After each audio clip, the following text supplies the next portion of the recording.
Le message du frère Théodore en cette 7e nuit de la croisade a pris la forme d'un partage de cœur à cœur. Tout d'abord, il a commencé par encourager les saints à planifier l'année prochaine, étant donné que nous sommes entrés dans les 2 derniers mois de l'année. Il a expliqué que ce qu'il faut faire, c'est chercher la volonté de Dieu et la faire. En effet, le Seigneur se présente dans Ésaïe 48, verset 17, comme le Seigneur qui nous enseigne comment profiter et qui nous montre le chemin à suivre.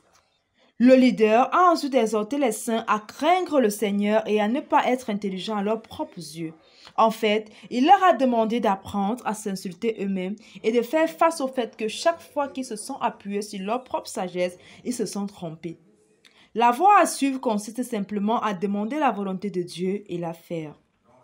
Après un court temps de prière pour le jeûne et ceux qui le pratiquent, le leader a exhorté les frères à la persévérance face à la persécution.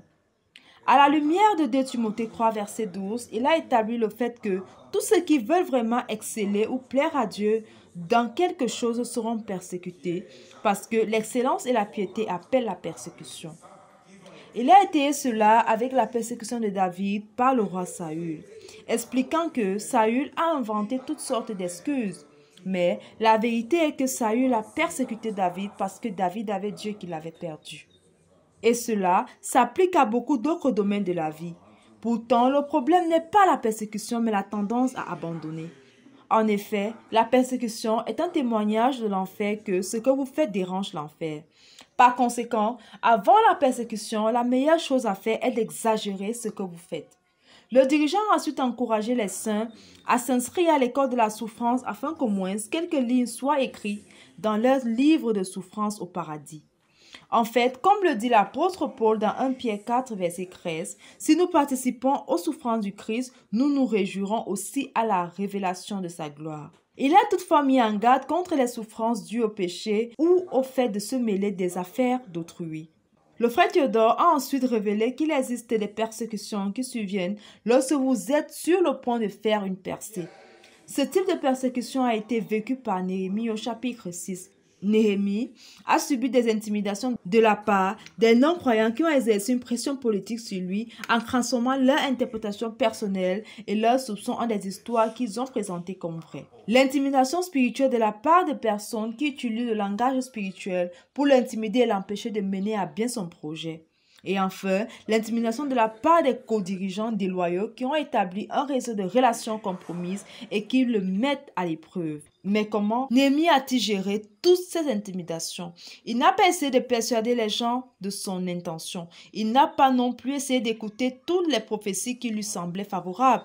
Il a fait une chose. Il s'est concentré sur ce qu'il avait à faire. Il a terminé la construction de la muraille en 52 jours. Il a réussi. La session s'est terminée par la prière qu'à ce moment du ministère, comme pour Néhémie, le Seigneur tourne toute notre attention vers le but.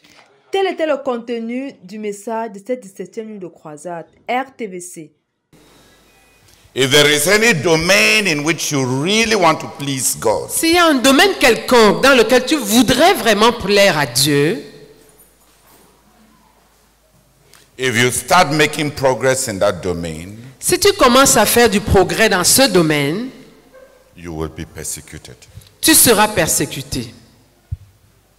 Excellence calls for persecution. L'excellence appelle la persécution. Godliness calls for persecution. La piété appelle la persécution. All who want to live a godly life in Christ Jesus will be persecuted. God allows it. Dieu permet cela. God allows all those persecutions. Dieu permet toutes ces persécutions. God allows all those mockeries. Dieu permet toutes ces moqueries. God allows it. Dieu les permet.